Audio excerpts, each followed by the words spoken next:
بسم اللہ الرحمن الرحیم۔ السلام علیکم، میں ہوں محمد عثمان اور آپ دیکھ رہے ہیں پروگرام حرف راز اور یہ مقبول جان کے ساتھ۔ ناظرین، گزشتہ دنوں کے افسوسناک واقعات کے بعد آج ہم اپنے پروگرام کو لے کر حاضر ہوئے ہیں۔ بالآخر حکومت نے مذاکرات کا آغاز کر دیا ہے، اور وہی حکومت جو بار بار یہ کہہ رہی تھی کہ وہ مذاکرات نہیں کرے گی، تحریک کو کالعدم قرار دیا گیا۔ آج مذاکرات کے 2 دور ہو چکے ہیں، اور اب سے تھوڑی دیر کے بعد ایک اعلیٰ سطحی وفد پھر کوٹ لکھپت جیل میں تحریک کے جو قائدین ہیں ان سے مذاکرات کرے گا۔ کیا نتیجہ نکلے گا یہ تو وقت ہی بتائے گا، لیکن مذاکرات کے اندر اتنی دیر کیوں کی گئی؟ کل لاہور کے اندر جو کچھ بھی ہوتا رہا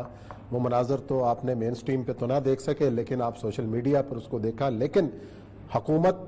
کا اقدام اور پھر آج وزیراعظم پاکستان جناب عمران خان صاحب کی جو تقریر ہے اس کے اوپر بھی آج بات کریں گے۔ حکومت کو یہ کام پہلے کرنا چاہیے تھا، اگر یہ پہلے مذاکرات کا عمل شروع ہو جاتا تو شاید یہاں تک حالات نہ پہنچتے۔ اور ساتھ ہی آج پارلیمنٹ کے اندر جو مختلف سیاسی جماعتوں کا قائدین ہیں انہوں نے بھی اس اہم ایشو کے اوپر اظہار خیال کیا، اس کا بھی ہم ذکر کریں گے۔ اور پروگرام کے اندر آخر میں ذکر کریں گے کورونا کی تباہ کاریوں کا، اور آخر ایک اور آئی جی پولیس جو ہیں ہمارے کے پی کے ناصر دورانی، وہ بھی آج کورونا کے ہاتھوں جو ہے وہ اپنی جان کی بازی ہار گئے۔ بڑھتے ہیں اپنے پہلے سیگمنٹ کی جانب،